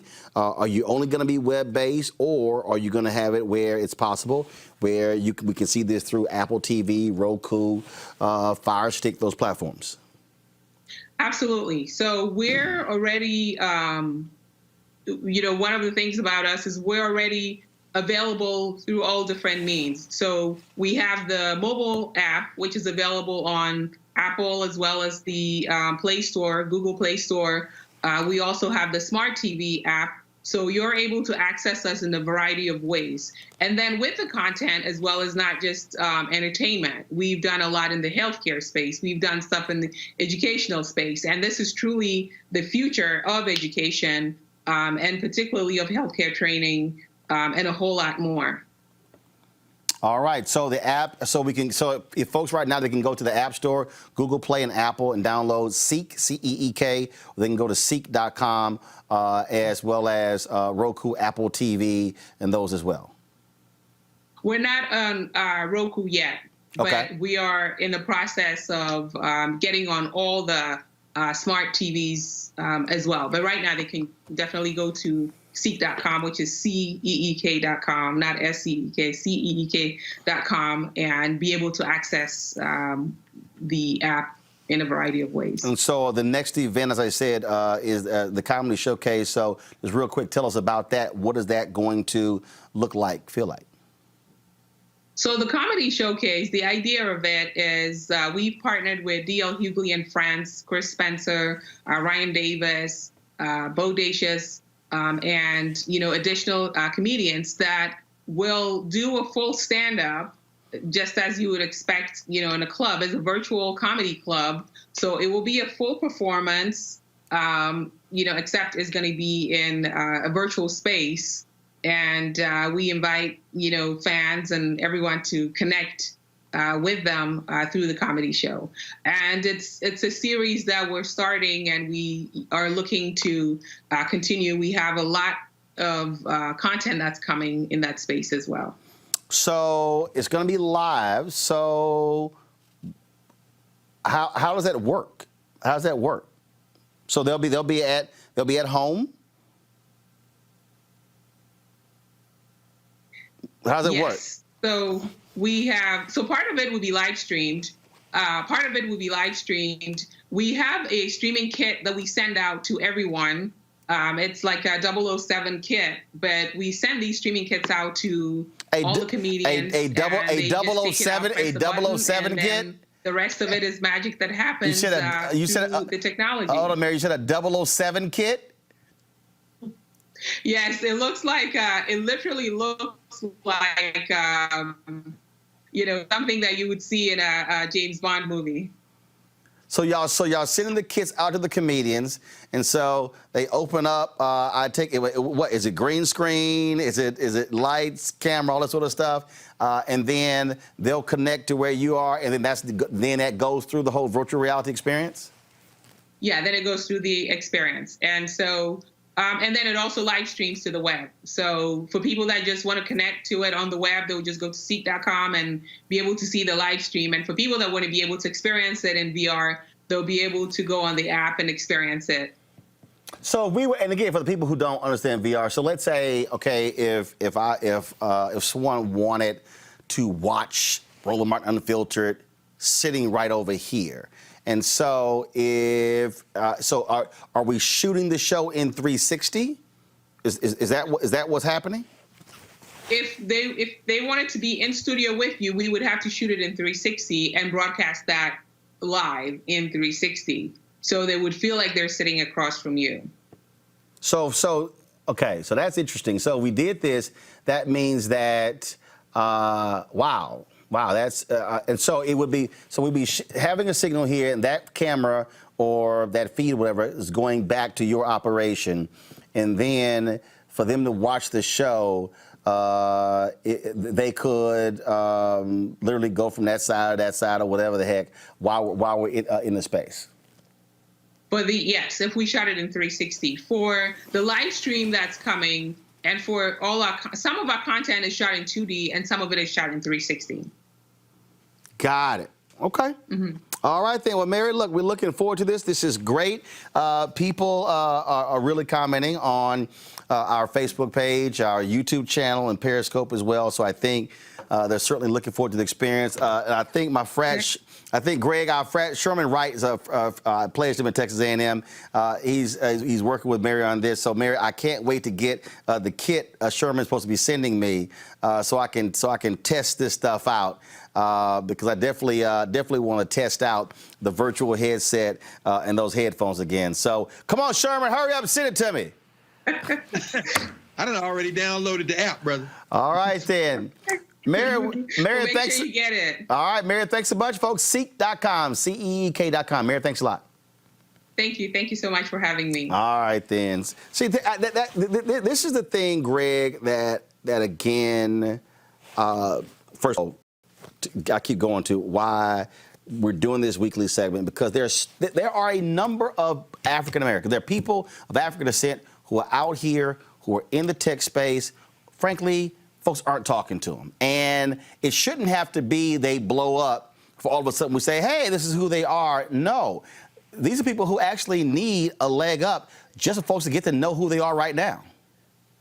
Absolutely, Roland. And this is, and I think there's a reason. What we just saw over these last 15, 20 minutes is an example of why certain people are not being talked to. This really poses a threat to the existing order. The more people who watch Roland Martin Unfiltered, the better informed folks are about not only things like this, but across the range, the fewer people who are going to tune in to these shows and these stations that have ignored us. And those, as Brother Howard said earlier, that affects the bottom line. Just what we heard, like I said, I downloaded the app here. I've already registered while I'm sitting here listening as y'all walking through it. You know, what happens when something like this literally changes the axis of how we not only consume information, but who profits from it? One thing Black folk have always had is content. In fact, that's why they brought us over here and stuffed this English language into our mouth, because of our expertise in agriculture, among other things, and architecture. So people had no problem with us running them down a field or singing a song. The problem comes in when a sister like that genius comes along and says, and now you're going to get paid from it, and you can do it from your house. Oh, we got a problem now. Do not interview her. But the fact that she's interviewed at all finally is because there's a Roland Martin Unfiltered. So y'all watching this, please understand, that's why you support this platform. We don't get free by asking other people. We get free by freeing ourselves. And we have to understand, Erica, that everything ain't free. We pay for other stuff. Let's just be real clear. And to Greg's point, again, which is why Facebook is doing what they're doing, you may think that Instagram app is free. You may think that that Facebook is free and Twitter is free, but the reality is they're getting paid. I've said it. I've come close several times to stop streaming our show on Periscope because Periscope, owned by Twitter, does not offer a content ad revenue platform. I have had numerous conversations. You know, some people have gotten mad at me with my comments about the Teddy Riley Babyface deal. Well, I've actually had a conversation with Teddy Riley, and he's going to be on the show next Wednesday. Wait until y'all hear the live streaming platform that Teddy Riley has created. Because, Erica, it is about the fact that we cannot just be the sharecroppers. We cannot continue to supply the talent and other folks are becoming billionaires. No, we got to be able to say, here's the talent, and we get paid at the same time. Absolutely. And if people are not hearing that very message in this pandemic, the collective trillionaires that we are will continue to just labor for people who have no interest in us rising. And so I'm still in awe. And I, like Dr. Carr, started downloading the app as well and registering because there was a deep space engineer on the Roland Martin Unfiltered platform. Where else are you going to see that? We are innovators. We are geniuses. We are first. But until we actually assume that place, as you said, with your dollars, if we will spend money on shoes, things that we use to accessorize ourselves, to make ourselves feel good about ourselves, homes, cars, and all of those things, then what more is it to actually support this young lady, Mary, who's doing fantastic things and really, as Dr. Carr said, changing the axis of the game, right? And that's creating entry for us. When she talked about, and I read about how her platform, she's structured it in a way that content creators are centered. And so that when we have Black people that are creating and we have Black voices and Black talent that's elevated, we bring the whole good with us. But again, it goes back to a string of conversations, even the one that just had with Howard Bryant, is about what are we going to do with what we have, which is our power. If we don't change our money behaviors, then there's no way that we're going to be able to continue to move forward. At the end of the day, Reese, not only that, there's a young brother or a young sister, when they see Mary, they say, whoa, wait a minute, I can do that. Which then leads to the conversation, what you have to do to get to that. Right. Yeah, just in today's show alone, we've seen two massive industries where Black people can really get ahead and where there's a huge need, which is technology and in the health professional field.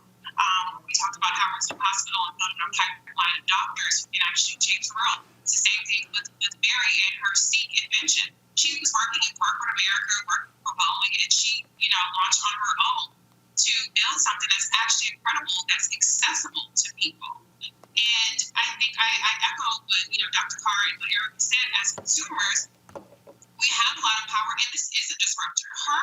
Her CVR device costs $99.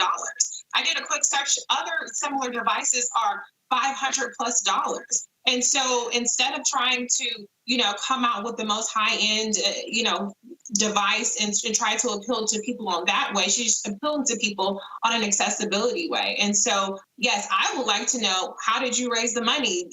How did you get to the venture capitalism part of it? That's the other part where we need to bridge. We need more Black people in STEM, whether it's in medical, whether it's in engineering, technology, science, all of these things, because we cannot be left behind if we have the talent and we have the intellect and we have the access. And we can create our own access if they're not going to give it to us. All right, folks, before I go to my next guest, sad news. Al Edwards, longtime state official out of Houston, has died. He was age 83 years old. He was the force behind making Juneteenth to be a statewide holiday in Texas, the first state to make Juneteenth a statewide holiday. Passed away. He'd been sick for a number of years. I knew him well, of course, talked to him many times. And Greg, in terms of Black history, in terms of American history, Al Edwards certainly has his place with being the force to make Juneteenth a holiday. And all these other states that are now celebrating Juneteenth, all born out of that becoming a holiday. Brother, Al Edwards is one of the great legends, man. As he went to the same high school as one of my Jegnas, the great Jacob Carruthers. That's the great Houston's great Phyllis Wheatley High School, brother. Tuskegee Tiger, of course, a great patron of Texas Southern. And as you said, this is the man in the state legislature of Texas that pushed for Juneteenth. And it's right that Juneteenth should have come out of Texas first, because that's where it was born. So this is a great spirit and will be a powerful ancestor, and condolences to his family, celebration of his life.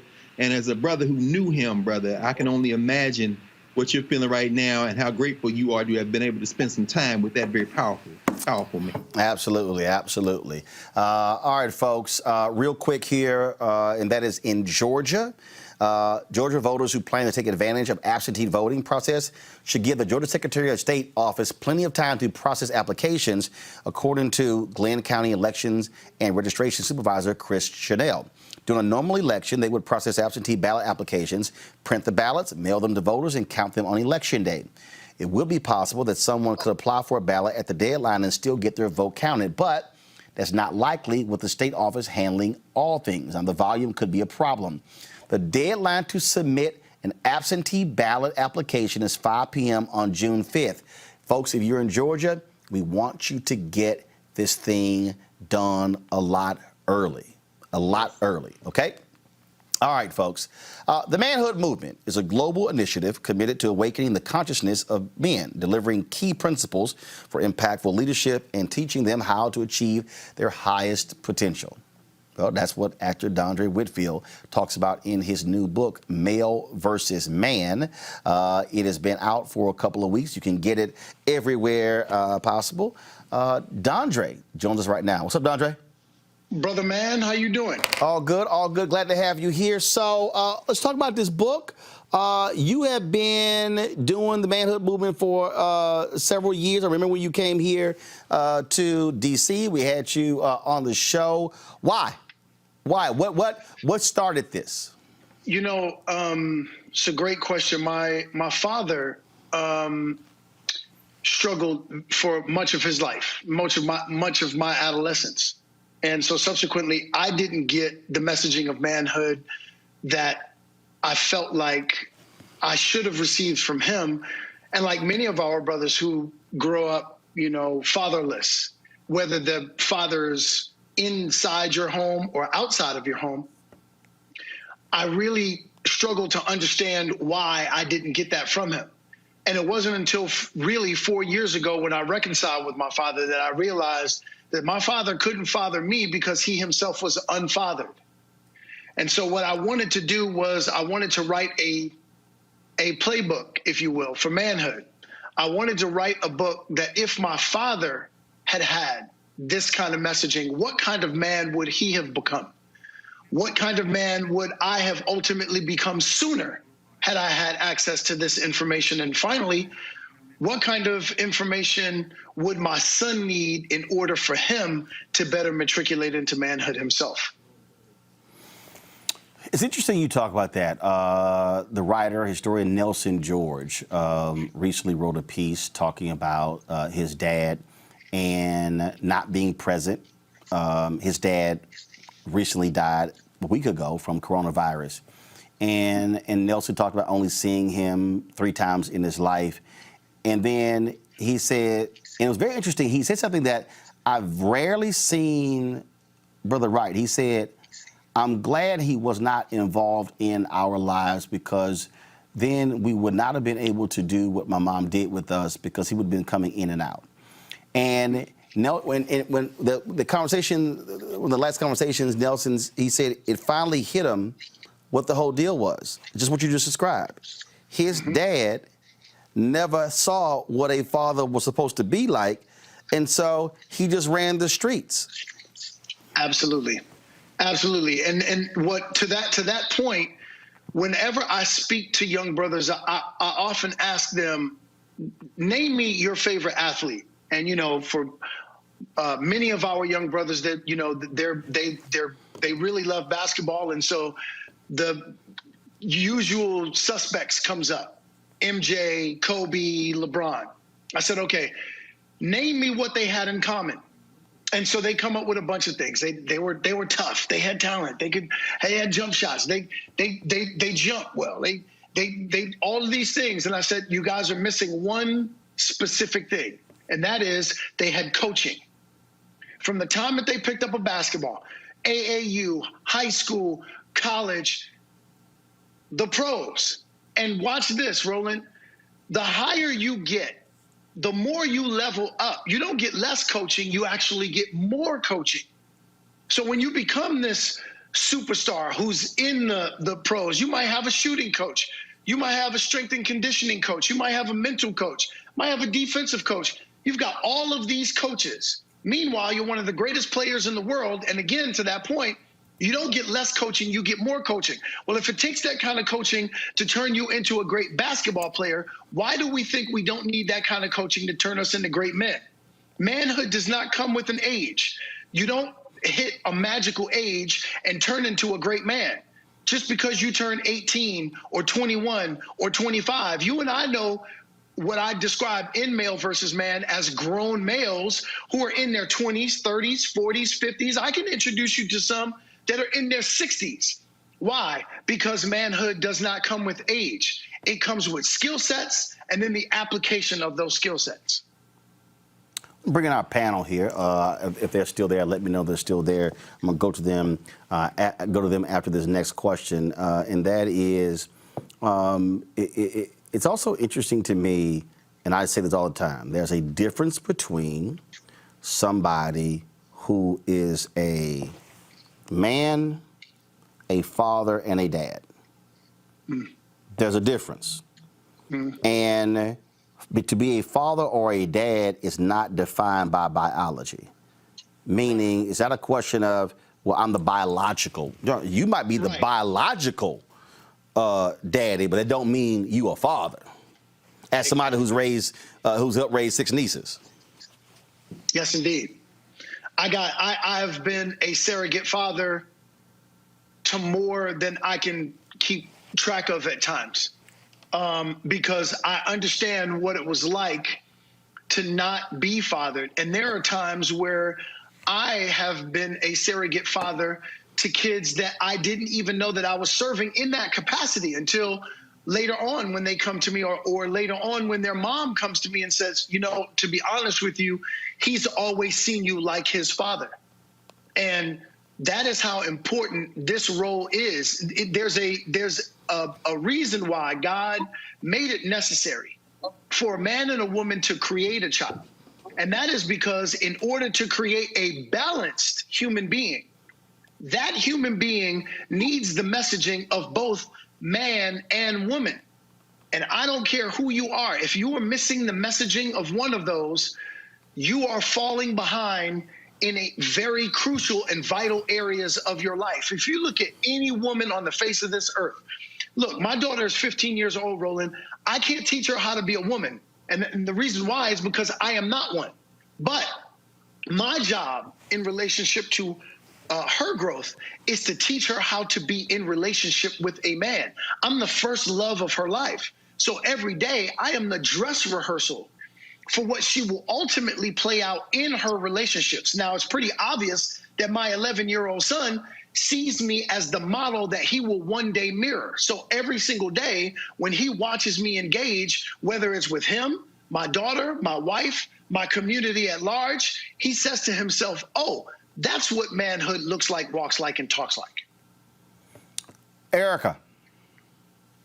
Yeah, thank you so much for being with us, Pastor, and I appreciate your work. So the title of your book, you talk about how to honor women and how to teach children. What is one of the biggest strongholds that you are seeing when you are mentoring, you are coaching, be it a young man or someone who is a little bit more advanced in years? You know, I think pride is the thing that usually gets in the way. That's the ego part of, in my book, I talk about how every man that you meet is a male, but not every male that you meet is a man. Males look to be served while men look to be of service.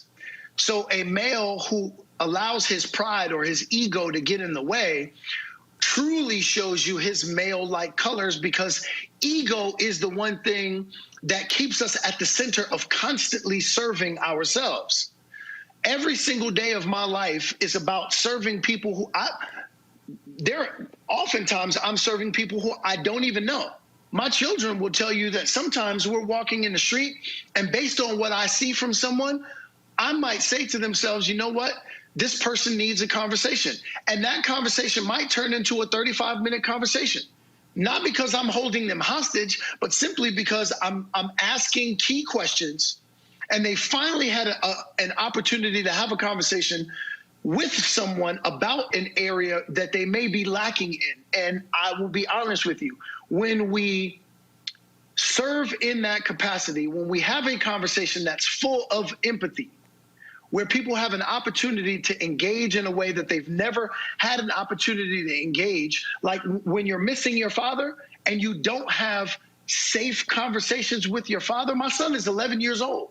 Every single day I have a conversation with my son, I cry for the 11-year-old me, because I never had safe conversations with a man in that capacity, where I was able to be my less than best self, where I was able to make mistakes, but I was able to get messaging that allowed me to come to my better self.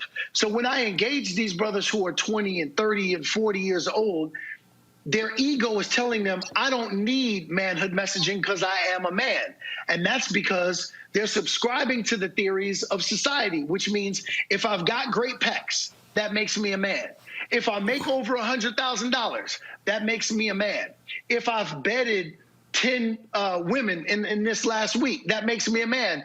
If I've been the biological father of 5 or 6 children, that makes me a man, when actually that speaks to your masculinity. That may speak to your sexuality, but it certainly doesn't speak to your manhood. Greg. Thank you, Roland, and thank you, Brother DeAndre. Thank you, Greg. You know, oh no, brother. I mean, often we have these conversations that I always tell my students. In some ways, I think civilization is a conversation between women, and men are always trying to have a conversation with their father. So this is very familiar. Yes. But, yes. You know, the way you open your book, brother, with the loss of your brother Amon, is I don't think there are any mistakes. You know, in ancient Egyptian language, in the hieroglyphs, Medu Neter, Amun literally means the unseen one, the hidden one. It is the force out of which everything emerges. And so reading that made me think And of course, you go on to talk about the role of spirituality. Made me really think that this book really for you is really a spiritual journey as well. How important is spirituality in developing our ability to be human and not just the product of our biology, brother? Absolutely, Greg. It's so essential because as males first, and I often tell folks that male is the gender that we were chosen to be, but man is the job that we choose to do. As males first, we rely on our physicality, right? So oftentimes we will respond physically before we respond in any other way. If we rely on our physicality, and only our physicality, we will get ourselves as well as those around us in trouble. Spirituality is a crucially important component of our walk as men, because without it, now watch this, if I didn't have my spirituality, and for me in general, and I'm not saying that this is right for anyone, I'm not selling anyone religion in this book, I'm not even selling them God, but for me, I am a godly man. So God comes first. If I came first, meaning if I was ahead of God, then I would be looking to serve myself all day, every day. But because God is higher than myself, then I know that I serve a God, and that God has me here on assignment. When God created me, God didn't simply create me to be on the Cosby Show or to be Remy on Queen Sugar. I tell folks often that acting is my passion, but activation is my purpose. Meaning when God created me, what was his intention behind my creation? So as an actor, I have a platform, but I use that platform in order to suit my purpose. And my purpose is to be a man that serves the women and children in my life. Without my spirituality, I would never have come to this space in my life. Appreciate you, brother. Let's go to Reese. Hi, Dondre. So I noticed earlier you mentioned that, in order to raise a child, a balanced person, you need a man and a woman. How could, let's say, a same-sex partnership where there isn't a man in the relationship, but they're great parents, how could they use your book, or, single mothers out there, or just maybe people who want to understand their partner better? How is your book inclusive, or how can that be used for that demographic or those demographics? Reese, thank you, sister. Such a great question. Often I talk about, one of the things that I address in this book is the fact that our brothers who happen to be gay still are men if they are dedicated to service. So again, let me just tee this up. My wife and I have been partnered for 23 years. What we do in our bedroom is our business. I don't share anything that I do sexually with my wife. My sexuality, in terms of what I do with my wife, has nothing to do with my manhood.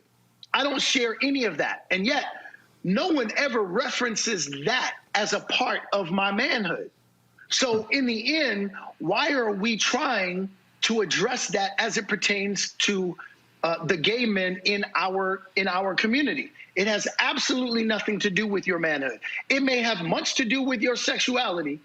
It may even have much to do with your masculinity. I know some brothers who happen to be effeminate, but in terms of their manhood, in terms of their dedication to service, they are great men, right? I have absolutely nothing to do or any say in what anyone does with their sexuality or their masculinity. But I do have a say in how I feel like you are engaging your community as a man, how you are walking out your manhood in dedication to service. So for me, even those who are same-sex partners, one of the things I talk about in the book is I speak to single moms often, and they say, well, I don't know any men. I usually find that hard to believe because we all know coaches, we all know pastors, we all know Roland Martins and Dondre Whitfields and Gregs in the world that we can go to say, hey, listen, Uncle Greg, Uncle Roland, Uncle Dondre, I am dropping my son off to you from 1 o'clock till 2 o'clock. I'll be picking him up. And on Saturday, I'm going to need the same thing from you, because what I need is a partner in raising a king. I can't teach my son how to be something I am not. My mother taught me how to be a great human being. She taught me how to be responsible. She taught me how to be compassionate. She taught me how to be conscious. What she couldn't do was she couldn't teach me how to be something she was not. She couldn't teach me how to be a woman. My mother taught me how to cook. It didn't make me a chef. If I wanted to become a chef, I had to get under the tutelage of a chef. When a young brother wants to come into manhood, he has to get under the tutelage of a man in order for him to truly understand what his assignment is on this earth and how to better walk it out. So with our same-sex partners who are looking for manhood messaging and they don't have any in their purview, this book is going to give them the playbook that they are going to need in order to better raise a son. So I came across this this post today. I saw it on Twitter. It's gotten a lot of different comments on Instagram, and it's quite interesting. And I think it's also timely for our conversation today, Dondre. And so I'm going to show this. So this is the photo. This is the photo. This brother, CJ_ISKING.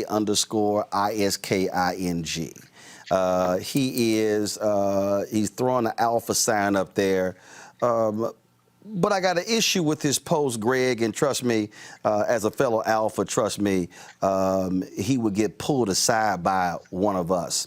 So, Dondre, this is what he wrote. This is what he wrote on his Instagram page.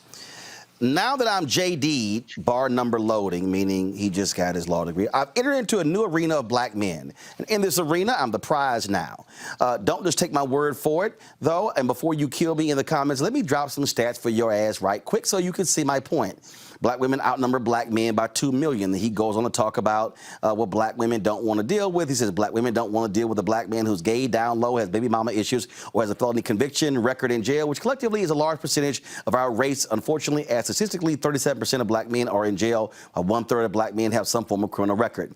Black women typically don't want to date down and prefer to have a black man that is on the same playing field as her or higher. Well, statistically, only 7% of black men are professionals. With this massive criteria that black women don't want in when dating a black man, they have essentially drastically limited the dating pool of viable black men. The majority of black women are currently after, which means everyone doesn't get picked. And statistically, 70% of black women go unmarried. You see where I'm going here. I wish you used some punctuation, though. Additionally, black women want their mate to be attractive, have some form of edge, style, to be exciting and not be lame, etc. I know all that is subjective, but everyone doesn't have these so-called X factors, which lowers the number of viable black men even lower. So with me now gaining access into this very small percentage of black men that are young, for the record, I'm under 30 with 2 degrees, single and attractive, are heterosexual, have no criminal record, no baby mama drama, and have some form of high-paying career potential, the majority of black women are competing against each other for, you tell me who's the real prize. What would you say to him? Wow. In my book, I talk about the difference between the 2 versions of myself, Brooklyn Dre and Disciple Dondre. Brooklyn Dre is dying to have a conversation with him. but Disciple Dondre would say to him, and to your earlier point, Roland, about how brothers like yourself would pull him aside, one of the things that's missing in our grown males is the lack of consistent manhood accountability. My wife, she is, my wife ain't no punk. She's from the south side of Chicago. Yeah. She's very opinionated. Y'all didn't understand. Dondre's wife is Sally Richardson Whitfield. Why is Sally gonna text me, look, you gotta send this out. I need my husband's book to be #1. I was like, Sally, really? That's how you coming at me? Like, that's how you doing it? I was like, really? That is who she is. People who don't know her don't understand that's who she is, and that's what I contend with. Okay? So I gotta be on my game to be able to contend with that. But my wife, who is doing a phenomenal job of raising our daughter, is often simply loving our son. Without me in this house, in order to be the drill instructor of manhood for my son would absolutely be in trouble. Without men in the lives of our young males, in order to hold them lovingly accountable, they go this way. There's something that is missing from that brother who posted that. Obviously, first of all, you already know he's in a great deal of trouble that he would even post something like that, number one. Number two, no sister worth her salt would go near him because she already knows he's swimming in his ego. You don't want to go nowhere near that. To that brother, I would have to sit him down and to say, my brother, you have to understand what your assignment is on this earth. And right now, it sounds like your assignment is to serve you instead of the women and children in your community. Folks, the book, pull up the cover, please, by Dondre Whitfield. The book is, go ahead, y'all got the cover? Go ahead and pull it up. Oh, fine. All right, folks, it is Male vs. Man, Male vs. Man. And, of course, it available everywhere. Dondre Whitfield, man, I appreciate it. Great conversation. My brother, as always, I love speaking to you. I can't wait for us to me to come back and to talk about the state of television and what men and males are like in that medium. That's a conversation. Oh, that's indeed a conversation. Yes, also, sir. folks, y'all got to get a little bit more. Over the summer, we were in the Bahamas with Bishop Neil Ellis, where Dondre and Devon Franklin did a session together talking about manhood. We're going to actually restream that after this show ends. Dondre, what's up? I appreciate it. Tell your wife, see, I got him on the show.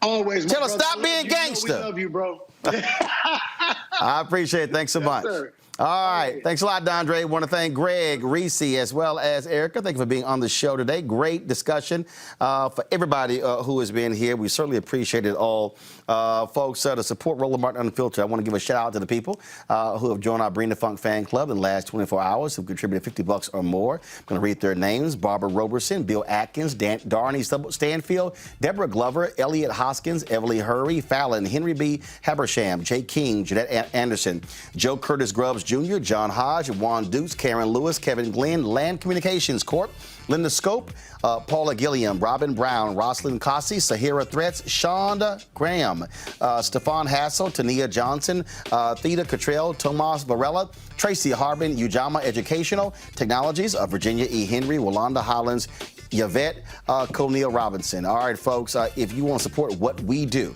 just simply go to, you can give right here on YouTube. More than 2,500 of you are on right now. Y'all can give right there on YouTube. You certainly would appreciate it.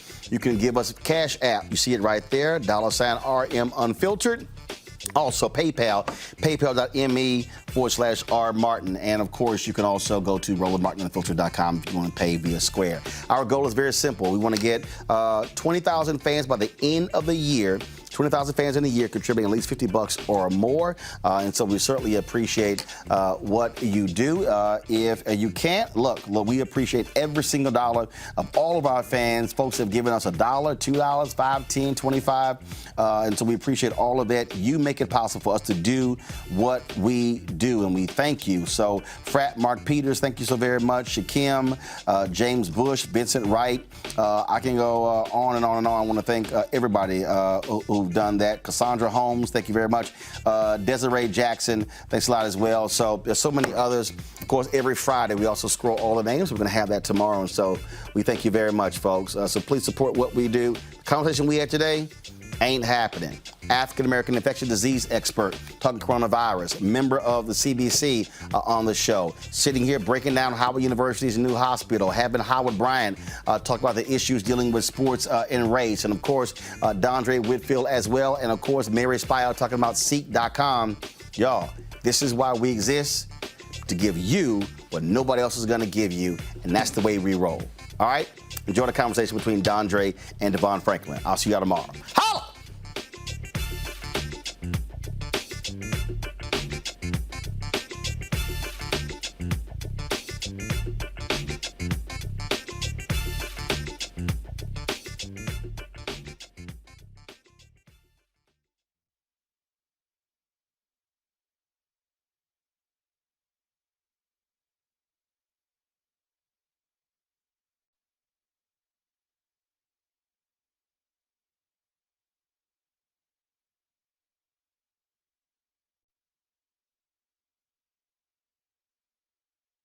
You want to check out Roland Martin Unfiltered?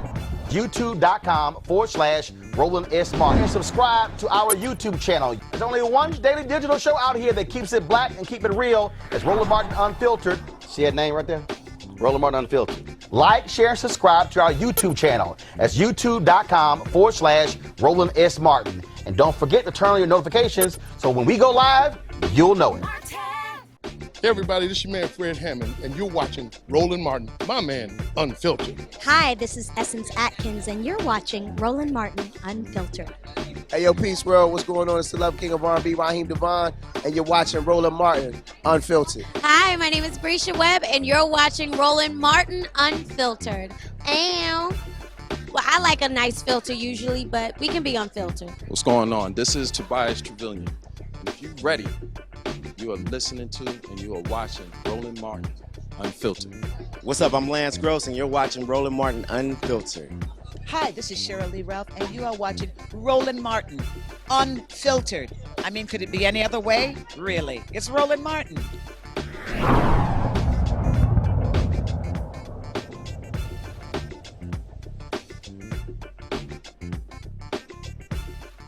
You want to support Roland Martin Unfiltered? Be sure to join our Bring the Funk fan club. Every dollar that you give to us supports our daily digital show. There's only one daily digital show out here that keeps it black and keep it real as Roland Martin Unfiltered. Support the Roland Martin Unfiltered daily digital show by going to RolandMartinUnfiltered.com. Our goal is to get 20,000 of our fans contributing $50 each for the whole year. You can make this possible. RolandMartinUnfiltered.com. Hey fam, want to check out Roland Martin Unfiltered? The blackest show on all of digital, cable, and broadcast. Check out our audio podcast. There's only one daily digital show out here that keeps it black and keep it real. It's Roland Martin Unfiltered. Press play.